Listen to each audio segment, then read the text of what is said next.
환영합니다. 온라인 예배로 드리는 우리 성도님들 진심으로 환영합니다. 우리 다 같이 묵도하시고 하나님 앞에 예배를 드리시겠습니다.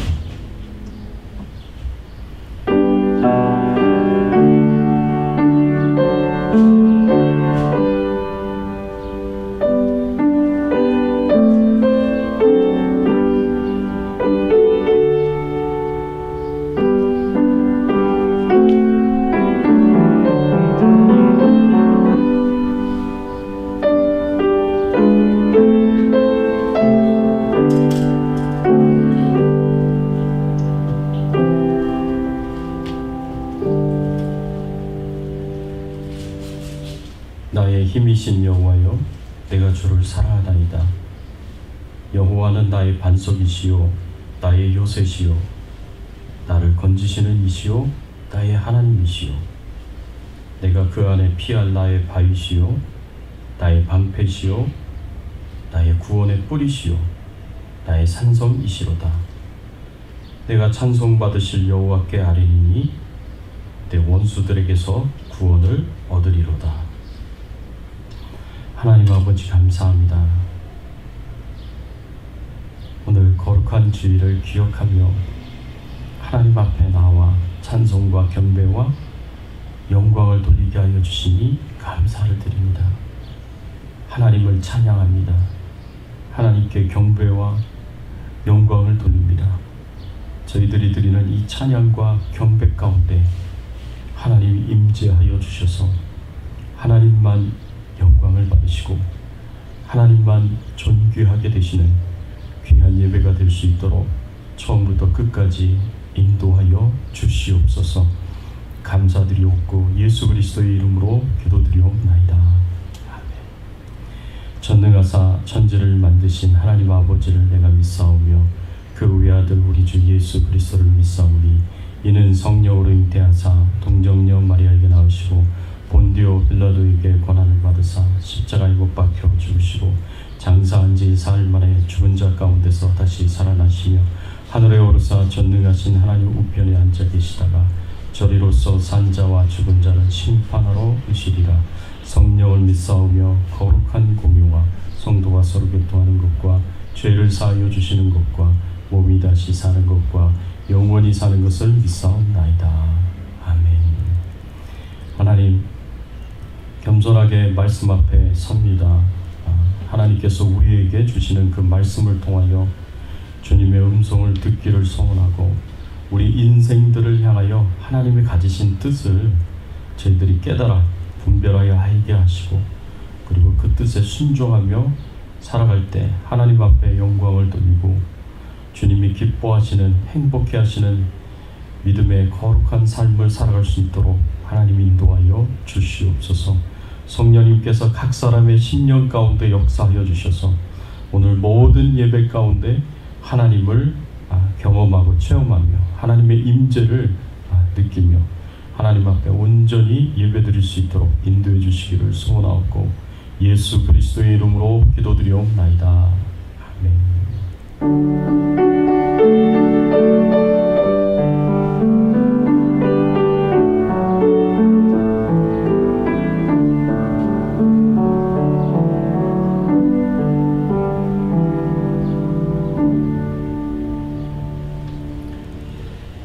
시간 우리 같이 찬양 드리겠습니다. 68장 오 하나님 우리 창조주시니 우리 찬양 드리겠습니다.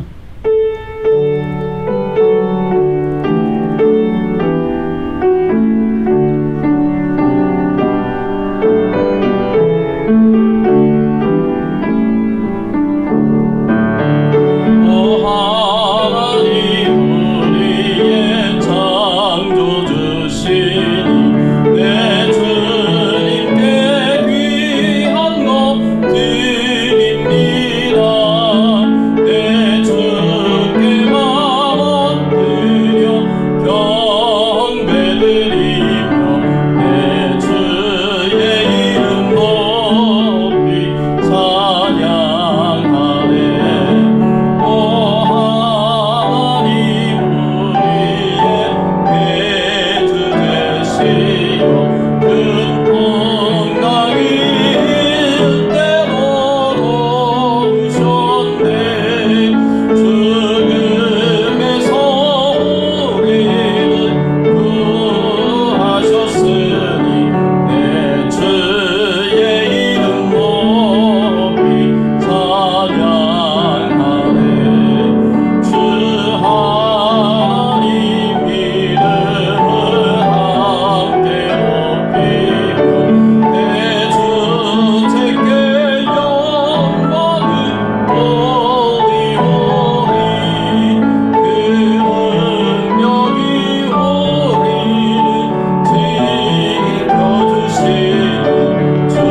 시간 우리 함께 은혜나눌 말씀은 고린도전서 13장 4절에서 7절까지의 말씀입니다.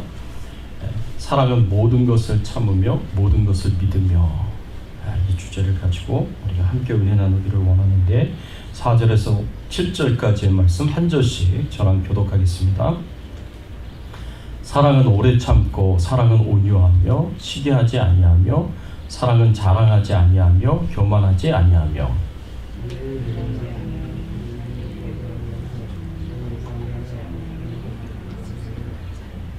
불의를 기뻐하지 아니하며 진리와 함께 기뻐하고, 모든 것을 참으며 모든 것을 믿으며 모든 것을 바라며 모든 것을 견디느니라. 오늘 본문의 말씀을 가지고 저희들이 몇 주간 계속해서 말씀을 함께 나누었습니다. 이번 주 오늘 설교하고 그리고 다음 주 설교를 하면 이 사랑과 관련된 말씀은 이제 마무리를 하려고 합니다. 그래서 여러분들이 이 말씀을 통해서 사랑이 어떤 사랑인가, 우리가 어떻게 사랑해야 되는가를 여러분들이 잘 배우고 그리고 실천할 수 있기를 바랍니다. 어제 여러분 잘 주무셨습니까? 저는 불꽃놀이를 멀리서만 지켜봤지, 이렇게 사방에서 이렇게 그냥 뻥뻥 터지는 건 어제 제가 처음 경험을 한 것 같습니다. 12시 넘어서까지 그렇게 뻥뻥 터뜨리고 그렇게 할 줄 몰랐어요. 그래서 참 어제는 잠자기가 참 힘들 그런 하루가 아니었는가 생각을 해봅니다. 여러분, 우리 하나님의 자녀들은 어떤 사랑을 가지고 서로를 섬겨야 하겠습니까? 하나님께서 말씀해 주시기를 오늘 이 본문에서 특별히 사도 바울을 통해서 가르쳐 주시기를, 우리는 하나님이 주신 은사를 가지고 하나님과 교회와 성도님들을 섬길 때 반드시 사랑으로 섬겨야 된다라는 이런 교훈을 주셨습니다. 이 사랑으로 행하지 않으면 우리의 섬김이 가치가 없고 의미가 없다라고 우리에게 가르쳐 주셨습니다. 그렇다면 우리가 어떻게 사랑으로, 어떤 사랑을 가지고 서로를 섬겨야 될까? 오늘 말씀을 통해서 우리가 함께 나누기를 원합니다. A.J. 스워보다라는 목사님이시고 신학교 교수이기도 한 분이 Subversive Sabbath라는 책을 썼습니다. 이거는 이제 파괴적인 안식일이다라는 그런 이제 의미가 그 안에 담겨져 있는데, 이분이 쓴 글을 보면 이런 내용이, 이런 이야기가 나옵니다. 미국 병사들이 제2차 세계대전에 참전한 그 병사들과 그리고 이 베트남 전쟁에 참여한 병사들 간에 서로 이 차이가 있다라고 그렇게 이분이 글을 썼습니다. 제2차 세계대전에 참전한 용사들은요, 이 전쟁 이후에 굉장히 큰 기쁨과 즐거움을 가졌다라고 그렇게 말을 합니다. 전쟁에서도 승리를 했을 뿐만 아니라 이제 고향으로, 미국 땅으로 돌아오면서 거기에는 파티도 있었고요, 퍼레이드도 있었고요, 굉장히 이렇게 기쁨과 행복함이 있었다라고 그렇게 이야기를 합니다. 반면에 베트남 참전 용사들은요, 퍼레이드도 없었고요, 파티도 없었고, 그리고 굉장히 이렇게 모욕을 당하는 그런 일들이 많았다고 합니다. 이 고향에 돌아왔지만 고향에 있었던 사람들이 오히려 침을 뱉고 모욕을 주는 경우들도 많이 있었다고 합니다. 그래서 이 참전 용사들을 굉장히 수치스럽게 생각하는 그런 경향이 있었습니다. 베트남 참전 용사들에 대해서. 그런데 그 결과가 큰 차이가 있었다고 하는데, 제2차 세계대전에 참전한 용사들은요, 이 마약 중독도 일어나지 않고요, 거의 없었고요, 가정폭력도 거의 없었다고 합니다. 그리고 굉장히 기쁘고 행복하게 그렇게 살아갔다고 합니다. 대부분의 참전 용사들의 상태가 굉장히 좋은 상태였다고 하는데, 반면에 베트남 참전 용사들은 굉장히 우울하게 그렇게 살아갔대요. 마약 중독도 굉장히 심각했고요, 그리고 가정폭력도 심각했다고 합니다. 그래서 굉장히 많은 사람들이 PTSD, 외상 후 스트레스 증상이 장애가 그렇게 심각하게 왔다고 합니다. 왜 이런 차이가 일어났을까요? 왜 이런 차이를 만들어진 원인들이 여러 가지가 있겠지만 그 중에 이제 이런 설명을 하는 거예요. 베트남 참전 용사들은 전쟁이 끝나고 나서 바로 비행기를 타고 미국 땅으로 돌아왔기 때문에 이틀 만에 집에 들어갈 수가 있었대요. 이틀 만에. 그런데 제2차 세계대전 참전 용사들은 그 당시 때 비행기가 많지를 않았으니까 비행기 타고 집에를 못 들어오고 다들 배를 타고 대부분 집에 돌아왔는데 배를 타고 돌아오니까 한 달 가까이 시간이 걸렸다는 거예요. 이 한 달 가까이 걸린 그 시간 동안 참전 용사들이 배를 타고 바다를 보면서 서로 전투를 했었던 이야기를 나누고 그러면서 같이 기뻐하고 그리고 같이 슬퍼하고 또 눈물을 흘리고 또 이런 이 전쟁의 그 어두운 면들을 전부 다 이렇게 다 한 달 동안 오면서 바다에서 그걸 바다에 다 던지면서 이렇게 돌아올 수 있었다라는 거예요. 그러니까 이게 하나의 힐링 프로세스를 가질 수 있었다라는 거죠. 그런데 베트남 참전 용사들은 전혀 그런 이제 프로세스가 없었다라는 거예요. 그러니까 돌아오자마자 이틀 만에 집에, 여러분 생각해 보세요. 전쟁터에서 이틀 만에 집에 들어왔다고 생각해 보세요. 근데 그게 쉽게 적응이 되겠습니까? 힘든 거죠. 이 프로세스가 없다 보니까 더 이런 사람들에게 마약 중독과 그리고 가정 폭력이 심각했고요. 그리고 우울한 사람들이 많았다라고 그렇게 이야기를 합니다. PTSD, 외상 후 스트레스 장애가 굉장히 심각했다라고 그렇게 이야기를 합니다. 여러분, 오늘날 우리도 마찬가지입니다.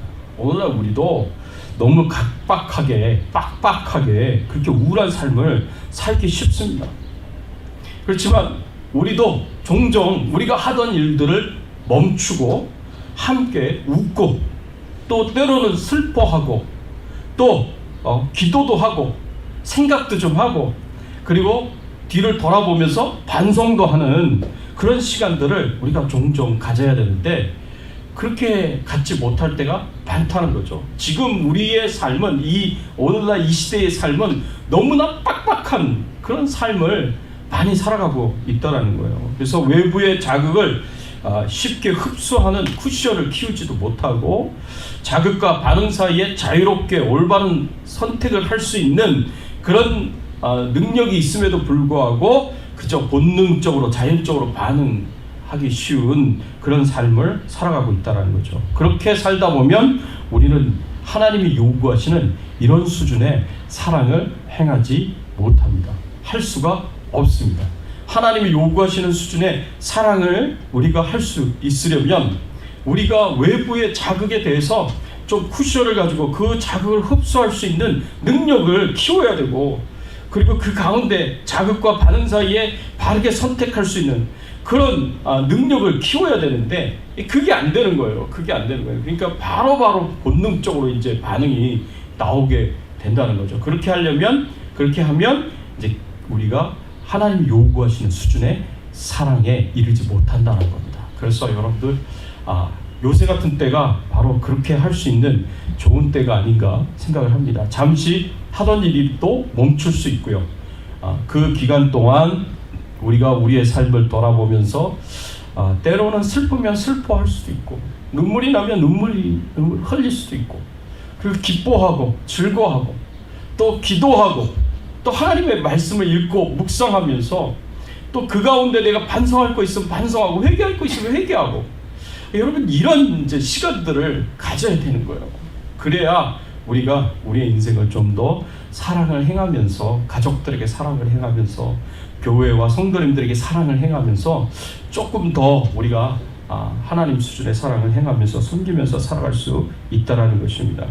우리 믿는 자들이 어떤 사랑을 가지고 서로를 섬겨야 하겠습니까? 오늘 말씀해 보니까 우리는 모든 것을 참는 사랑으로 서로를 섬겨야 된다라고 그렇게 가르쳐주고 있습니다. 7절 말씀에 모든 것을 참으며 모든 것을 믿으며 라고 이렇게 말씀을 하셨습니다. 모든 것을 참는 사랑을 가지고 우리가 서로를 섬겨야 된다라고 가르쳐주고 있습니다. 여기서 참으며라는 말은요 헬라어로 스테고라는 단어가 쓰여졌어요. 이 단어에는 어떤 의미가 있느냐? 덮다라는 의미가 있어요. 덮다, 덮어주다 라는 그런 의미가 있습니다. 모든 것을 찾는다는 것은 모든 것을 덮어준다는 거예요. 상대방의 단점, 상대방의 허물, 상대방의 못난 점, 이런 거 계속해서 들추어내가지고 그거 가지고 비판하고 비난하지 말고 넉넉하게 감싸주고 이 덮어주라는 것입니다. 이런 사랑이 바로 어머니의 사랑, 또 아버지의 사랑 아닙니까? 우리 남자 같은 분들은요 쉽게 잊어버려요. 뭐 저도 보니까 다른 사람의 허물, 다른 사람의 단점 그냥 금세 잊어버리더라고요. 그런데 여자분들은 보면은요 그거 오랫동안 기억을 해가지고 그냥 말다툼 할 때마다, 싸울 때마다 나와요. 그게 그냥 다 옛날 이야기서부터 다 나와요. 여러분 그냥 덮어주세요. 그냥 감싸주세요. 잊어주세요. 그게 바로 사랑입니다. 사랑은 허물을 드러내고 그거 비난하고 비판하는 것이 아니라 오히려 감싸주고 허물을 덮어주는 것이 바로 사랑이다라고 우리에게 가르쳐주고 있습니다. 그렇다고 상대방이 잘못을 행하고 있는 것을 알면서 그냥 못 본 척 지나쳐 버리다라는 그런 의미가 아닙니다. 상대방의 잘못을 잘 알고 있지만 그 잘못을 들추어내서 비난하고 비판하고 공격하지 않고 끝까지 견디고 조용히 그 고통을 참아내고 감수하는 것이 바로 사랑이라고 말씀하고 있습니다. 상대방의 잘못으로 인해서 자신이 피해를 받았어요. 그것 때문에 내가 그 피해를 보상받을 만한 권리를 주장할 수 있습니다. 그렇지만 그런 권리 주장을 하지 않는 것이 사랑입니다. 상대방의 잘못으로 인해 내가 받은 손해가 있어도 그거를 감내하고 감수하는 것이, 그리고 상대방을 용서하는 것이 바로 사랑입니다. 상대방의 잘못, 못난 점, 부족한 점, 단점 이런 거 오히려 감싸주고 덮어주는 것이 사랑이라고 말씀하고 있습니다. 이런 의미에서 사도 베드로가요, 베드로전서 4장 8절에 보면 이렇게 교훈을 했습니다. 베드로전서 4장 8절, 무엇보다도 뜨겁게 서로 사랑할지니 사랑은 허다한 죄를 덮느니라 라고 이렇게 말씀을 했습니다.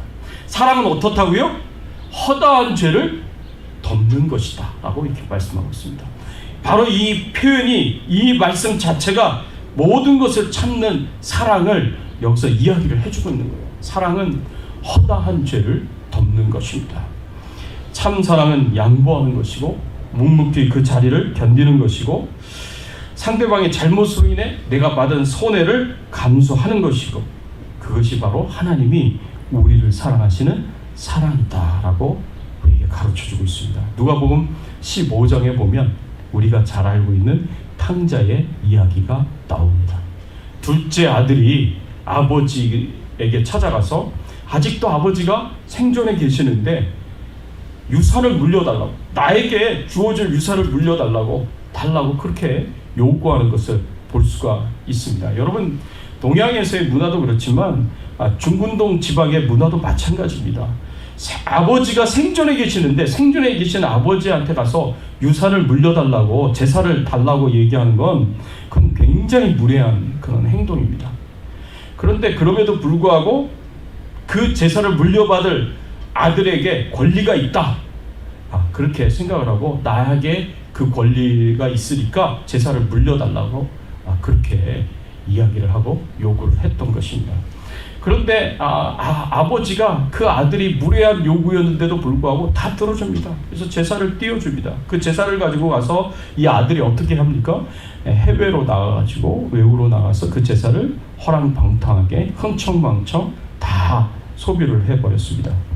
예수님 당시에 유대인 가정에서 제사를 물려받는 것은 그냥 제사를 물려받는 것으로 끝나지 않습니다. 아버지의 재물과 더불어서 아버지와 어머니와 같은 가족들을 돌봐야 할 책임과 의무도 함께 물려받는 거예요. 함께 물려받는 것이기 때문에 마치 마을 사람들의 어떤 마을에 어떤 결혼식이 일어나거나 있거나 장례식이 있으면 그 결혼식과 장례식에 가족의 대표로 참여를 해가지고 그리고 함께 그 가족의 책임과 의무를 그 마을 사람들에게 해야 할 책임이 있고 의무가 있었습니다. 근데 이것도 다 같이 물려받는 거거든요. 그런데 이 둘째 아들은요, 그저 자기 권리만 찾고 자기 권리만 주장하고 그리고 이기적으로 그냥 자신이 해야 할 책임과 의무는 다 버리고 그리고 해외로 가가지고 자신이 물려받은 재물을 다 흥청망청 사용했다는 것입니다. 그래서 중동 지방에 이런 속담이 있습니다. Gives the right and takes the right. 이 말은 뭐냐면 이 아들과 아버지의 관계에서 얘기를 하자면 아들이 아버지의 재산을 물려받을 권리가 있어서 아버지의 재산을 물려받을 수가 있어요. 물려받는 권리가 있어요.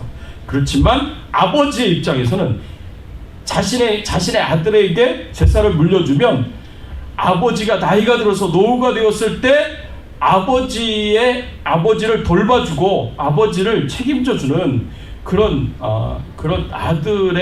아들로부터의 그런 권리를 아버지가 가지고 있다는 거예요.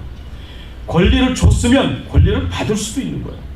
그래서 아들은 이 아버지를 돌봐야 할 책임이 있고 권리가 있었는데 그럼에도 불구하고 그 책임을 그리고 그 의무를 다 하지 않고 도망을 가서 해외로 가가지고 거기서 재물을 흥청망청 그렇게 사용하고 다 탕진하고 거지가 되어버렸습니다. 여러분, 이런 타락한 아들에 대해서 아버지가 어떻게 반응을 해야 하겠습니까? 아버지 입장에서 보면 얼마나 속이 타는 일이에요. 그런데도 불구하고 이 아버지가 어떻게 행동을 해요? 이 아들을, 집 나간 아들을 기다립니다. 다시 돌아오기를 기다립니다. 그리고 그 아들이 돌아왔을 때 그 부족한 허물이 있고 그 단점이 있음에도 불구하고 잘못이 있음에도 불구하고 마음속으로 용서를 해줍니다. 아들이 돌아왔을 때 어떻게 합니까? 그냥 뛰어가가지고 그 아들을 어떻게 두 팔을 벌려 환영하며 안아주고 그 볼에다가 뽀뽀를 하고 키스를 하고 그리고 그 아들을 그때 환영하는 그런 아버지의 모습을 볼 수가 있습니다. 이 아들에게 아버지가 이렇게 말하지 않습니다. 왜 돈을 그렇게 흥청망청 썼느냐? 왜 그렇게 방탕한 삶을 살았느냐? 라고 이렇게 책망하고 그렇게 호되게 야단치고 그리고 너는 더 이상 내 아들 아니다 하고 이렇게 내치지 않습니다. 이 아버지는 미워하지도 않고 싫어하지도 않고 분노하지도 않고 여전히 아들을 사랑합니다. 여전히 그 아들을 감싸주고 그 아들의 모든 허물을 알고 있음에도 불구하고 그 허물을 다 감싸줍니다. 덮어줍니다. 여러분, 우리가 행해야 할 사랑이 바로 이런 사랑이라고 성경에서 우리에게 가르쳐주고 있는 겁니다. 이게 하나님이 우리를 향하여 가지신 사랑인 거예요. 여러분, 우리가 하나님 앞에 얼마나 허물이 많은 존재들입니까? 우리가 하나님 앞에 얼마나 잘못을 많이 한 존재들입니까? 그럼에도 불구하고 우리가 회개하면 그때마다 우리를 용서해 주시고 그때마다 우리의 허물을 덮어주시지 않습니까? 옛날 거 다 끄집어내시면서 하나님 말씀하시지 않습니다. 하나님께서 우리를 용서하시고 우리를 사랑하신다는 것, 내 부족함, 내 연약함, 그리고 내 잘못, 내가 회개하고 하나님 앞에 나아갔을 때 다 용서해 주시고 덮어주신다는 그런 의미의 말씀입니다. 여러분, 이렇게 하나님의 사랑을 가지고 실제적으로 성도님들을, 하나님의 백성들을 섬겼던 사람이 있었습니다. 그 사람이 누구냐면 눈물의 선지자였던 예레미야 선지자였습니다. 여러분, 예레미야 선지자는 남유다 백성들이 오랫동안 우상 숭배하고 하나님을 떠나고 그리고 하나님의 말씀에 떠나서 온갖 죄악을 저지르고 부도덕하고 타락한 삶을 살아갔을 때 그들을 향하여 하나님의 예언의 말씀을 선포했었던 선지자였습니다. 하나님께서 남유다 백성들을 심판하여 바벨론에게 멸망을 시키겠다고 하나님께서 그렇게 경고하시고 말씀을 주셨습니다. 심판의 말씀을 주셨습니다.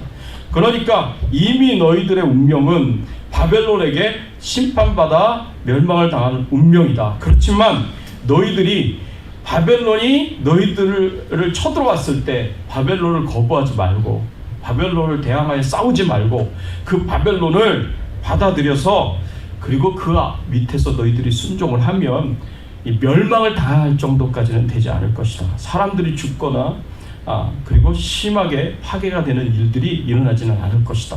그러니까 너희들이 바벨론이 쳐들어왔을 때 순종해라 라고 그렇게 하나님께서 예레미야 선지자를 통해서 계속해서 예언의 말씀을 주셨습니다. 그런데 그 말씀을 들은 이스라엘 백성들이 어떻게 반응을 해야 하겠습니까?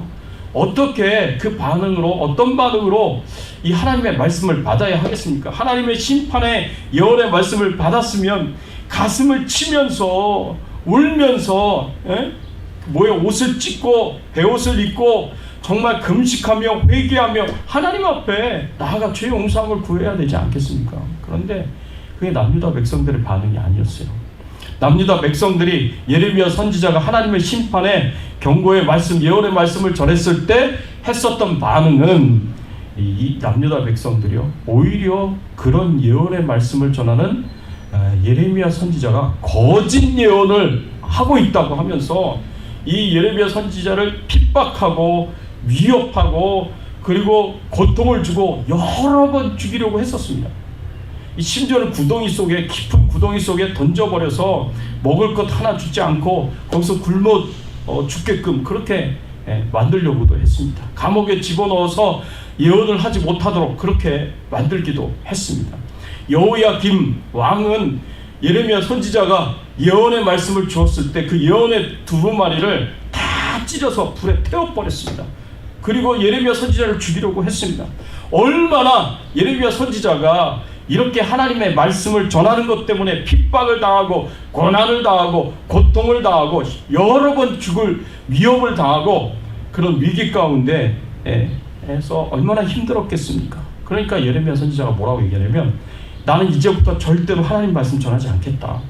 하나님 말씀을 전하는 것 때문에 이렇게 핍박을 당하고 하나님의 말씀을 전하는 것 때문에 이렇게 고난을 당하고 고통을 당하고 죽음의 위협을 당하느니 차라리 하나님의 말씀을 전하지 않겠다라고 그렇게 선택하고 결정하고 선언했습니다. 하나님, 저 안 하겠습니다. 안 하겠습니다. 여러분, 예레미야 선지자가 얼마나 힘들었겠습니까? 그런데 그렇게 생각하고 안 하려고 했는데 그럴 때마다 어떤 마음이 들었냐? 예레미야 20장 9절 말씀에 예레미야 선지자의 고백을 제가 한번 읽어보겠습니다. 내가 다시는 여호와를 선포하지 아니하며 그의 이름을 말하지 아니하리라 하면 나의 마음이 불붙는 것 같아서 골수에 사무치니 답답하여 견딜 수 없나이다. 그랬어요. 내 마음이 불붙는 것 같아서 골수에 사무쳐서 답답하여 견딜 수 없다는 겁니다. 깜짝 놀랐네. 견딜 수가 없다라는 거예요. 도저히 참을 수가 없다는 거예요. 이 말씀은 뭘 의미하느냐? 예레미야 선지자가 이 이스라엘 백성들이 이렇게까지 타락하고 부패해서 하나님의 말씀을 받아들이지 못하고 자기에게 고난을 주고 핍박을 주고 고통을 주고 심지어는 죽음의 위협까지 그렇게 받을 수 있도록 그렇게 행하는 것을 보면서 예레미야 선지자가 자신도 화가 나서 나도 못하겠다, 이거 못해먹겠다 라고 그렇게 말을 하고 그렇게 생각을 할 때가 되면 이 이스라엘 백성들의 앞날이 너무나 걱정되고 그리고 이 앞날이 너무나 불쌍하고 안타까워서 어떻게 해서든 이 이스라엘 백성들을 회개시켜서 하나님 앞으로 돌아오게 하고 하나님의 이 심판의 예언이 이 이스라엘 백성들에게서 걷어져 갈 수 있도록 어떻게 해서든 최대한 돕게 하기 위해서 이스라엘 백성들을 회개하고 하나님 앞에 돌이키기 위해서 견딜 수가 없다는 거예요. 견딜 수가 없다는 거예요. 그렇게 해야 되는데 그렇게 하지 못하는 것에 대해서 그러니까 다시 어떻게 해요? 하나님의 말씀을 전하는 거예요. 다시 하나님의 예언의 말씀을 선포하는 것입니다. 여러분, 예레미야 선지자도요, 그 힘들고 어려운 그 고통과 고난을 어떻게 해요? 참고 견디고 인내하는 거예요. 그리고 그 이스라엘 백성들의 자신을 향한 그 모든 허물들, 그 모든 잘못들 다 덮어주면서 끝까지 이 백성들이 하나님 앞에 회개하고 하나님 앞에 돌아올 수 있도록 그렇게 최선을 다해서 노력하는 그런 모습을 볼 수가 있습니다. 그래서 예레미야 선지자는요, 하나님의 사역을 감당하면서 사명을 감당하면서 하나님과 교회와 성도님들을 섬기면서 참고 견디고 인내하면서 기다리는 그런 좋은 모델이 되었었던 사랑이었습니다. 사랑하는 성도 여러분, 사랑은 모든 것을 참는다라고 오늘 말씀에서 가르쳐주고 있습니다. 상대방의 잘못, 못난 점, 허물, 그리고 단점 이런 거 들추어내서 그거 비난하고 비판하고 공격하는 것이 아니라 오히려 넉넉하게 감싸주고 덮어주고 용서하는 것이다 라고 그렇게 말씀하고 있습니다. 상대방이 하나님 앞에 자기 잘못을 깨닫고 회개하고 하나님 앞으로 돌아올 수 있도록 그때까지 참고 견디고 인내하며 기다려주는 것입니다. 그 영혼을 위해서 기도해 주는 것입니다. 이런 모든 것을 참는 사랑으로 우리가 서로를 섬겨야 된다라고 성경은 우리에게 가르쳐주고 있고 교훈해주고 있습니다. 두 번째로 우리는요, 모든 것을 믿는 사랑으로 서로를 섬겨야 됩니다. 7절 말씀에 모든 것을 참으며 모든 것을 믿으며 라고 그랬습니다. 우리는 모든 것을 믿는 그런 사랑으로 서로를 섬겨야 된다라고 가르쳐주고 있습니다. 여기서 모든 것을 믿는다라는 이 믿음이라는 피스티오라는 이 헬라어 단어는요, 주로 하나님을 믿는다라는 그런 표현으로 쓰여졌습니다. 그런데 오늘 본문에서 이 모든 것을 믿으며라는 이 표현은요, 하나님을 믿는 것뿐만 아니라 우리가 서로 나 아닌 다른 성도들을 우리가 어떻게 한다는 거예요? 인격적으로 신뢰하며 모든 것을 인격적으로 신뢰해주며 믿으며 섬기라라고 그렇게 가르쳐주고 있고 교훈해주고 있습니다. 여러분, 믿다, 신뢰하다라는 이 단어는요, 라틴어로 그 당시 때 로마의 언어였던 라틴어로 보면 크레도라는 단어를 사용합니다. 이 크레도라는 단어는요, 심장이라는 단어, 하트라는 단어하고 주다라는 단어가, 기브라는 단어가 같이 합성이 돼서 쓰여진 단어입니다. 그러니까 믿는다는 것은 뭘 의미하느냐? 신뢰한다는 것은 뭘 의미하느냐? 내 심장을 주는 거예요. 내 심장을 주는 거예요. 그러니까 이게 얼마나 믿음을 주고 신뢰를 준다는 것이 얼마나 큰 일인지 우리가 생각을 해볼 수가 있습니다. 믿음을 주고 신뢰를 주는 건 내 심장을 주는 거예요. 그럼 믿음을 깨고 배신하고 배반하는 것은 그 심장을 깨뜨리는 거예요. broken heart라고 그러잖아요. 그래서 broken heart. 이 심장이 깨지는 거예요. 그러니 이게 얼마나 큰 충격이고 얼마나 큰 아픔이고 고통이겠습니까? 그래서 이 심장을 주는 것, 이 믿음을 준다는 것, 이건 그렇게 쉬운 일이 아니에요. 신뢰를 한다는 것은 내 심장을 내주는 것이기 때문에 그 믿음을 깨고 신뢰를 깨고 배신을 하거나 배반을 한다면 그 심장이 깨어지는 그 고통과 아픔이 있기 때문에, 그래서 사람을 믿고 사람을 신뢰한다는 것은 결코 쉬운 일이 아닙니다. 게다가 반복적으로 믿음을 깨요. 반복적으로 신뢰를 깨요. 반복적으로 배신하고 반복적으로 배반을 하고, 그럼에도 불구하고 계속해서 믿고 신뢰할 수 있느냐? 라고 우리가 이렇게 질문을 던진다면 이건 어려운 일이죠. 한두 번도 아니고 계속해서 반복적으로 그렇게 믿음을 깨고 신뢰를 깨고 배신하고 배반을 한다면 이거는 쉽게 이해할 수 있는 부분이 아닌 거 아니겠습니까? 그런데도 불구하고 오늘 말씀에서 사도 바울은 우리에게 가르칩니다. 사랑은 모든 것을 믿는 것이다. 사랑은 계속해서 상대방에게 믿음을 주고 신뢰를 주는 것이다. 내 이 심장을 내어주는 것이다. 라고 그렇게 우리에게 가르치고 있습니다. 반복적인 배신으로 심장이 깨어지고 또 깨어지는 고통을 경험하는데도 불구하고, 그럼에도 불구하고 여전히 믿어주라고 그렇게 우리에게 가르쳐주고 있고 교훈해주고 있습니다. 하나님께서도요, 이스라엘 백성들의 이런 반복적인 배신에 대해서 너무나 상처를 크게 받으시고 이스라엘 백성들에 대한 신뢰가 완전히 떨어져가지고 다시는 이스라엘 백성들을 구원하지 않겠다라고 그렇게 말씀하시던 때가 있었습니다.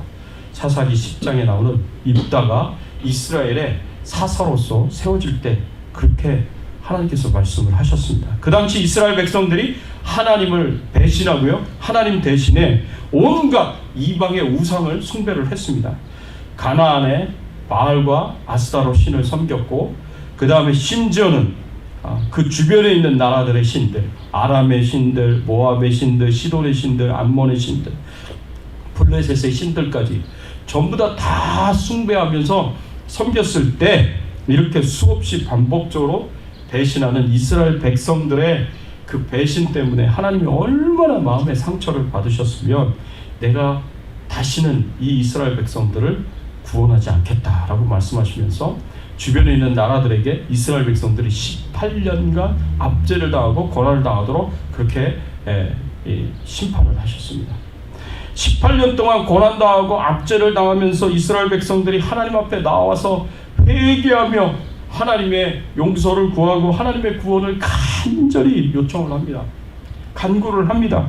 그런데도 불구하고 하나님께서 너무나 계속해서 믿음이 깨어지니까, 신뢰가 깨어지니까 다시는 내가 너희를 내가 구원하지 않겠다.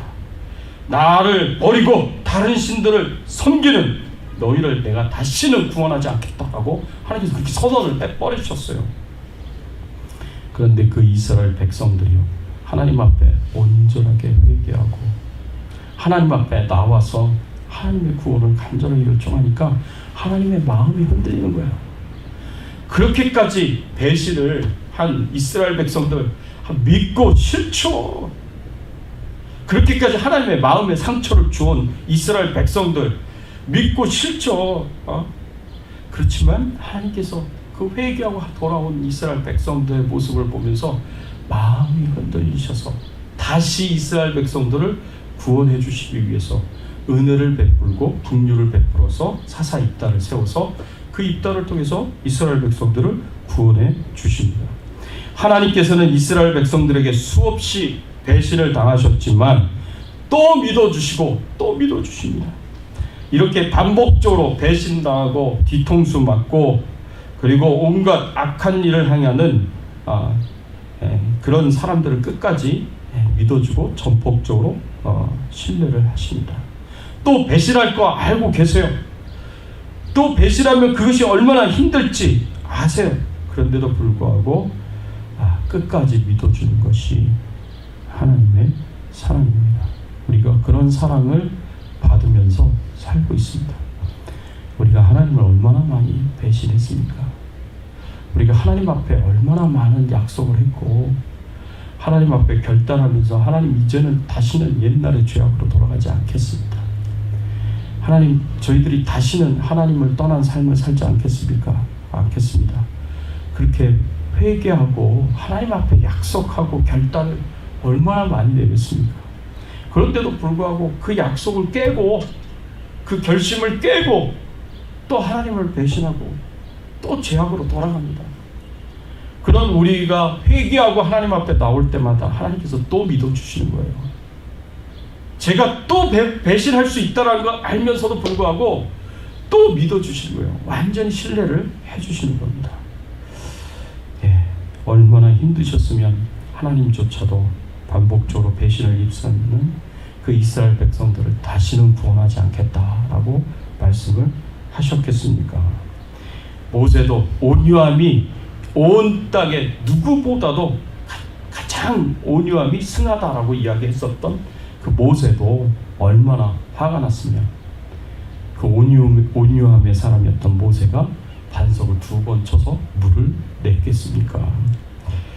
이렇게 사람을 믿었는데 배신을 당한 것이 큰 상처고 그리고 고통스러운 일일지라도 그럼에도 불구하고 끝까지 포기하지 않고 믿어주는 것이 바로 하나님의 사랑입니다. 예수님도 베드로를 이렇게 대해 주셨습니다. 예수님께서 마지막 만찬에서 오늘 밤에 너희가 다 나를 버리리라 라고 이렇게 말씀을 하셨을 때 베드로가 이렇게 대답했습니다. 모두 주를 버릴지라도 나는 결코 버리지 않겠나이다. 내가 주와 함께 죽을지언정 주를 부인하지 않겠나이다 라고 이렇게 하나님 앞에 호언장담하면서 약속했습니다.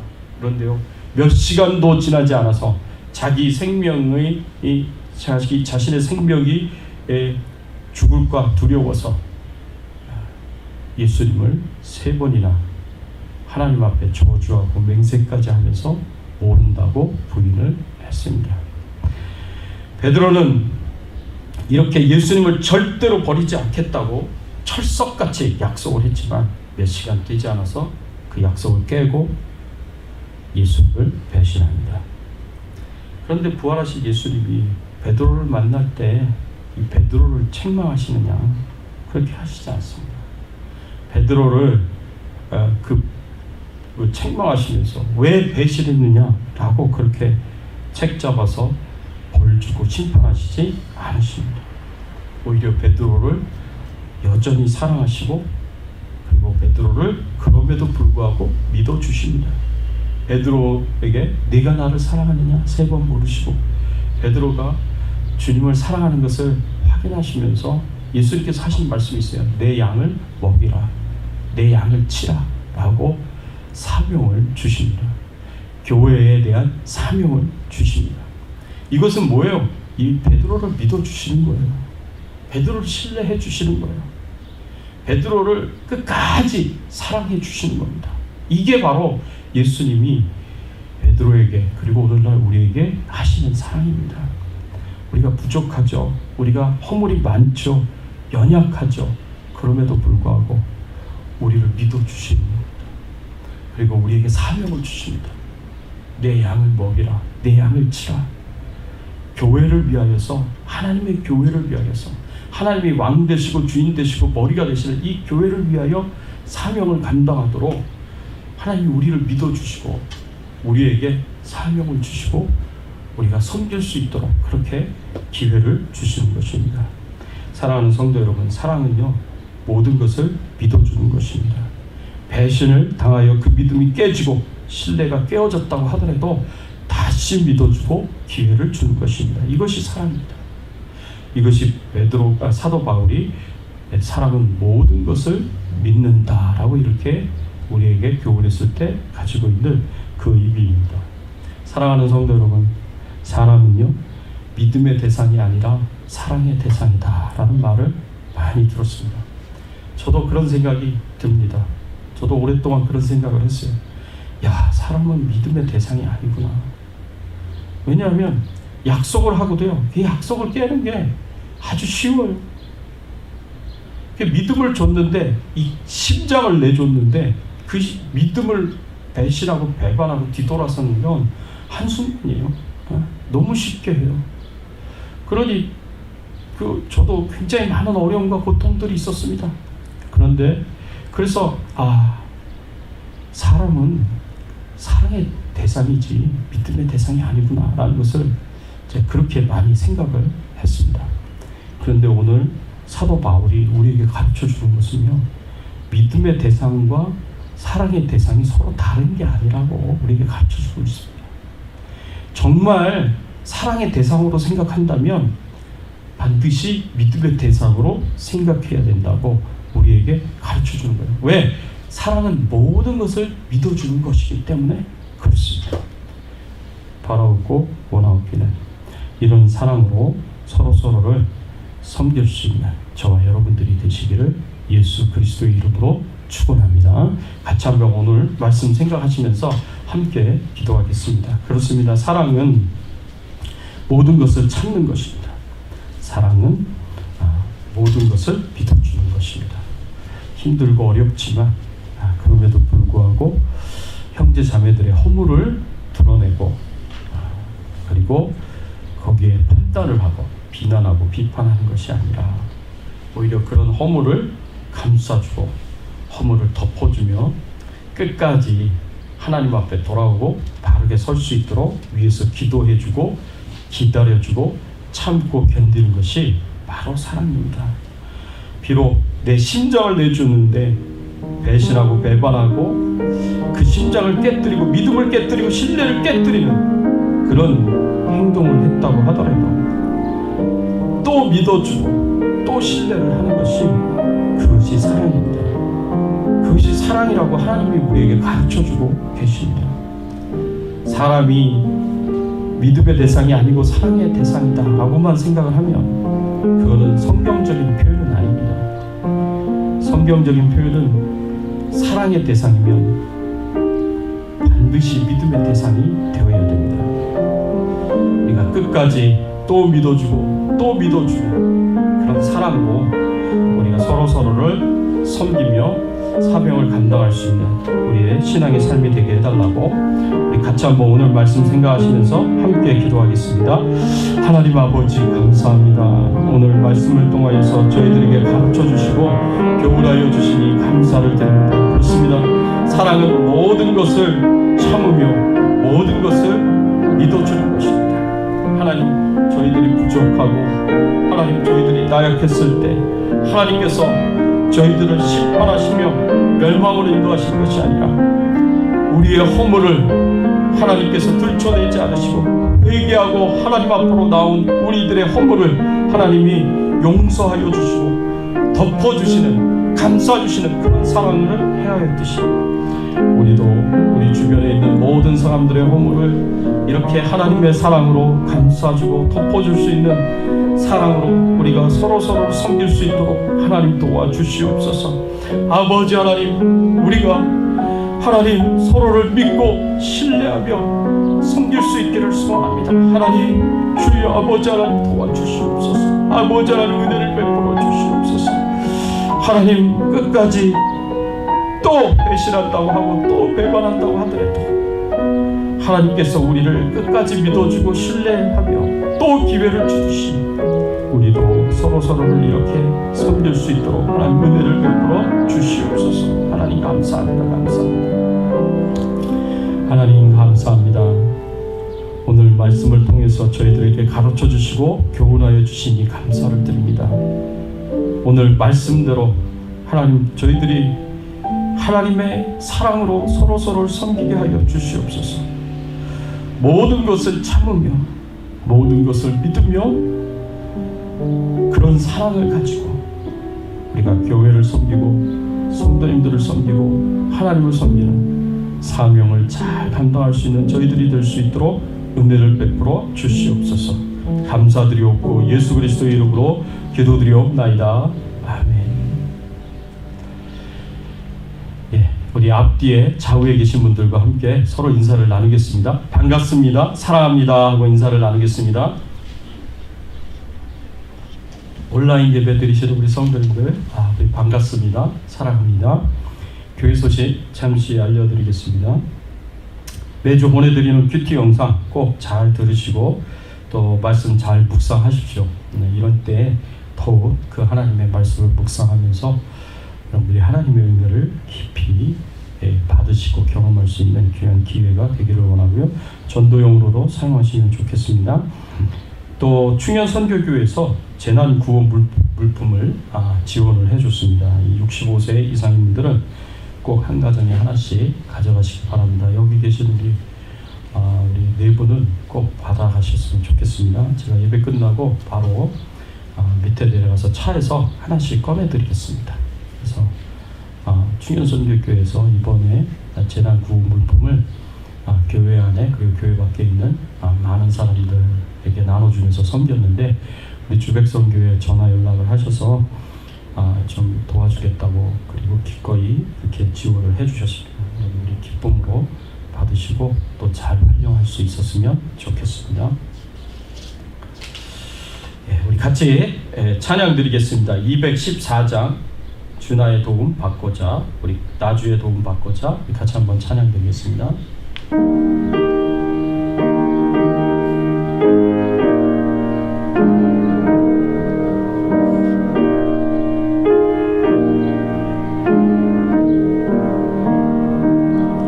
나주의 도움 받고자 주 예수님께 빕니다. 그들과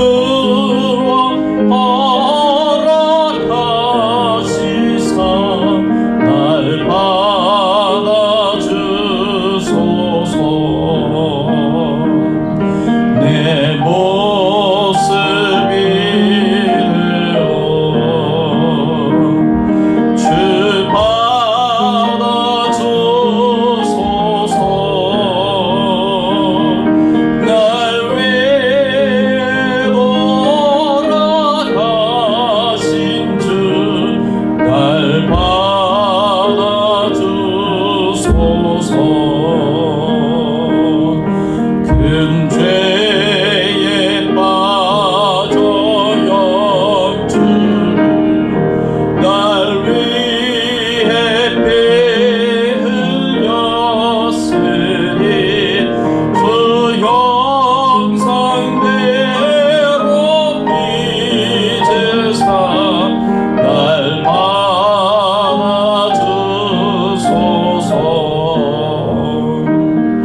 내 모습 이대로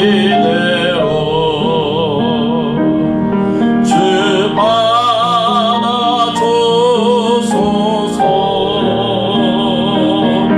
날 위해 돌아가신 주 날 받아주소서.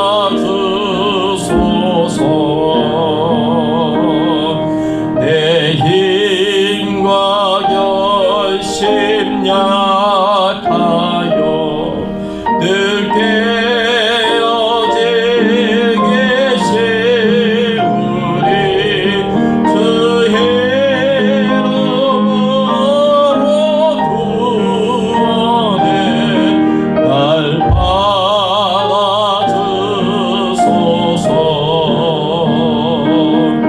내 모습 이대로 주 받아주소서.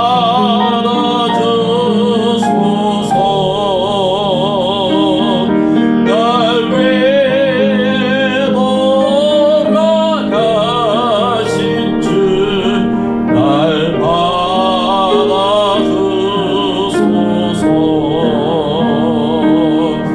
내 주님 서신 발 앞에 나 돌아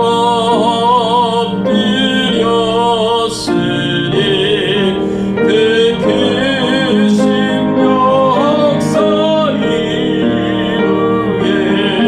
날 받아주소서.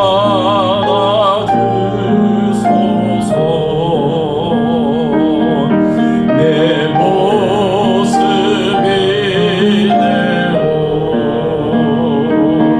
주 받아주소서.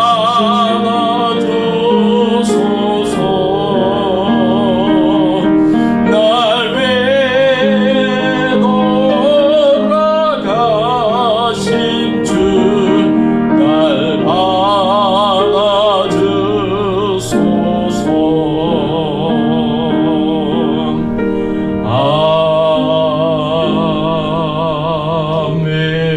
아멘. 같이 기도하겠습니다.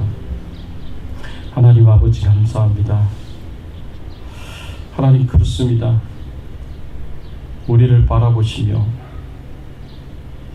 늘 허물이 많고 죄악이 많고 부족함이 많고 단점이 많은 우리를 바라보시며 그런 우리의 모든 허물을 하나님의 사랑으로 감싸주시고 덮어주시고 우리가 하나님 앞에 온전히 돌아와서 헌신된 삶을 살아갈 때까지 거룩하고 정결한 삶을 살 때까지 참고 견디고 인내하며 모든 것을 참으며 우리를 기다려 주시는 하나님의 사랑에 감사를 드립니다.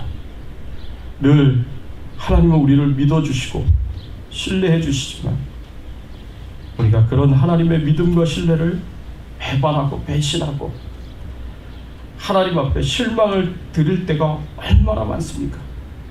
그럼에도 불구하고 또다시 우리를 믿어주시고 또다시 우리를 신뢰해주고 또 우리에게 기회를 주시는 그 하나님의 사랑에 참으로 감사를 드립니다. 그 하나님의 사랑에 감사하여서 오늘 하나님 앞에 예물을 드립니다. 하나님 기쁘게 받아주시옵시고 하나님께서 주의 나라와 영광을 위하여 귀하게 사용하여 주시옵소서. 예물을 드린 손길들, 감사의 마음을 표현한 모든 심령들 가운데 찾아가 주셔서 하나님이 위로해 주시고 격려해 주시고 용기를 주시고 힘을 더하여 주시옵소서. 이 힘들고 어려운 때를 능히 잘 잘 감당하며 능히 극복하며 승리할 수 있도록 하나님께서 큰 은혜와 축복으로 함께해 주시기를 간절히 바라옵고 소원합니다. 하나님 성령으로 충만케 하여 주시고 성령으로 말미암아 기쁨과 즐거움이 행복함이 넘쳐나게 하여 주시옵시고 하나님 우리가 기도한 것들이 하나님 앞에 상달이 되며 응답을 받을 수 있도록 하나님이 역사하여 주시옵시고 영적으로 육적으로 강건해질 수 있도록 은혜를 베풀어 주시옵소서. 코로나19 바이러스로부터 저희들을 지켜 보호하여 주시니 감사를 드립니다. 하나님 앞으로도 계속해서 저희들의 가족들을 지켜 보호하여 주시고 그리고 우리 주백성 교회를 지켜 보호하여 주시옵소서. 아버지여 질병 중에 연약한 가운데 있는 우리 성도님들이 계십니다. 우리 장인아 집사님을 기억하여 주시고 아버지여 백형임 권사님을 기억하여 주시고 최응숙 전도사님을 기억하여 주시고 아버지여 최규환 선교사님을 기억하여 주시기를 간절히 바라옵고 원합니다. 신광문 권사님을 하나님 치료하여 주시고 회복시켜 주시옵소서. 하나님의 놀라우신 은혜와 축복이 우리 모든 성도님들에게 함께하여 주시고 특별히 복음을 전하시는 우리 선교사님들에게 하나님의 은혜를 베풀어 주시옵소서. 선교 사명을 감당할 때 하나님 코로나19 바이러스로부터 안전하게 하여 주시옵시고 필요한 모든 것을 채워주시고 공급하여 주시고 부족함 없게 하시고 넘치는 풍성한 하나님의 사랑과 은혜로 마음껏 선교 사명 감당하실 수 있도록 하나님 도와 주시옵소서. 감사드리옵고 예수 그리스도의 이름으로 기도드리옵나이다. 지금은 우리 주 예수 그리스도의 은혜와 하나님 아버지의 극진하신 사랑과 성령님의 감화감동 역사 충만하신 은총이 모든 것을 참는 사랑을 가지고 모든 것을 믿는 사랑을 가지고 하나님과 교회와 성도님들을 온전히 섬기며 사명 감당하기를 소원합니다. 모든 주의 백성들 머리 위에 그 가정과 자녀들과 생업과 기도 제목들 위에 그리고 주백성교회 위에 충현선교교회 위에 지금도 복음의 현장에서 선교 사명 감당하시는 모든 선교사님들 위에 특별히 우크라이나의 주종훈 선교사님, 미얀마의 정바울 선교사님, 대만의 최규환 선교사님 그 가정과 사역 위에 이제부터 영원토록 함께 계실지어다.